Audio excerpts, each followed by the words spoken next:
Phil Mackey, Tom Pelissero here at the Metrodome following a 31-3 Vikings debacle against the Packers today. Vikings dropped to 3-7 on the season. And the main story here, with Sidney Rice returning, Tom, the Vikings offense was supposed to be better with Randy Moss in the mix, supposed to be better with Sidney Rice in the mix.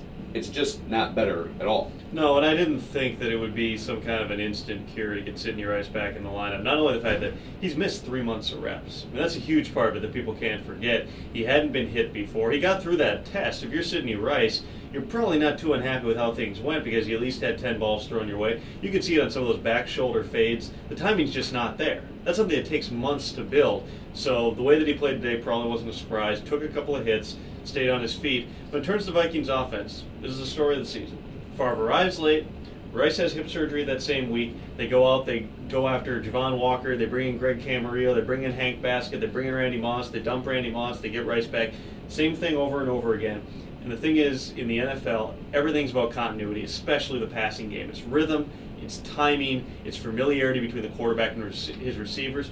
Yeah, Brett Favre knows Sidney Rice, but there was one ball on a corner route today that he threw to the 2009 Sidney Rice. This Sidney Rice isn't getting there at this point. Correct. I mean, the season at 7-3 or 3-7, I should say, the season's over effectively. Even if you run the table, which clearly isn't going to happen if you look at the schedule, look at the way they're playing. Players are still going to say, look, if we run the table and go 9-7, anything can happen. But now finally they didn't say that today, which was refreshing Correct. after last week in the Defiant. Correct. 10-6 is still a pretty good record talk when this team hasn't beaten a decent team yet. They haven't put together 2 wins all year. Finally today, I think that the reaction was a little more realistic. Guys are still saying we're going to go out and fight. But you look out there today, and you talk to Visanthe Shenko after the game, I'm not sure that everybody in that locker room is convinced that they're getting full effort from everybody else. And that's the thing. You had several players, Shenko specifically, when asked, do you feel like your teammates are giving you enough effort and enough energy? He said, nope. Nope. Not at all. And then when pressed to elaborate, he sort of reined it in and said everyone just needs to take care of their own business. Peterson, when asked, is your team quitting? Did they quit today? He thought for about 3 seconds, said, then he went into his answer. But anytime you have guys who are even remotely questioning this, exactly. Correct. I mean, this is not a good situation. I mean, look at the scoreboard. That's all you need to see. Yeah, there's a lot of things that go into that, but the Vikings got beat up on both lines all day. Yeah, their defensive line got to the quarterback a little bit, but not to a consistent degree. They allowed Aaron Rodgers to escape a couple of times. They allowed Rodgers to extend a couple of plays, make big plays. You look at the first touchdown to Greg Jennings where he releases back to the inside. That play's made because, once again, the Vikings pass rush is there. They can't close the door. Rodgers gets out, buys a little more time. And again, that's a good example of what happens when the receiver and the quarterback are on the same page because Aaron Rodgers is moving to his left. That's not the design. Greg Jennings has just run a pivot route, meaning he runs in, then he turns and runs back out. So Rodgers is rolling to his left.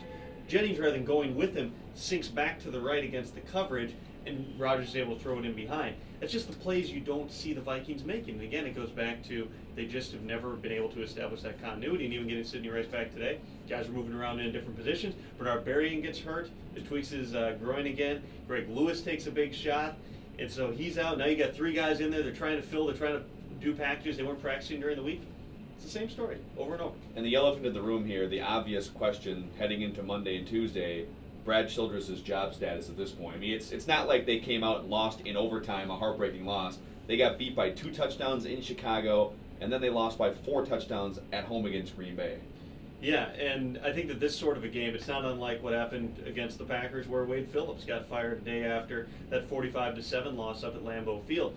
This was no less embarrassing. This is on your home field. And to come out and play like this, yeah, at halftime they were booed. 5 straight home games, the Vikings have been booed off the field at halftime.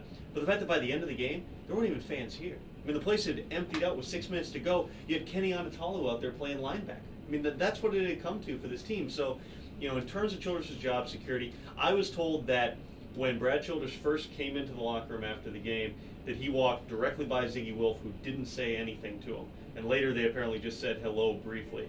It sure doesn't seem as though he's received any sort of assurances. When we saw Ziggy Wolf come out, he looked furious. Not happy. I can't quite. I'm not going to attempt to make the face, but if you were to well, you try don't to have make a mustache either. But that's a good point. If you try to make the angriest face you can, that's what Ziggy Wolf looked like. He looked like a toddler who's just had his toys taken away. And Ziggy declined comment walking into the elevator, so has yet to speak to reporters. And by the time this video is posted, who knows if something will come out. But he's been really quiet through this whole thing, and I think it's because really he's in a no-win situation. Because what do you do at this point? What If do you you fire say? the guy, it's window dressing.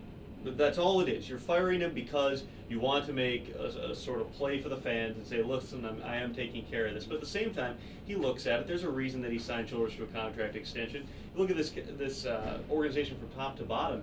I would argue that a bigger issue than Brad Childress is just the lack of oversight over the entire football program. You don't really have that central figure. Yeah, there's Childress, but he's got to worry about coaching the football team.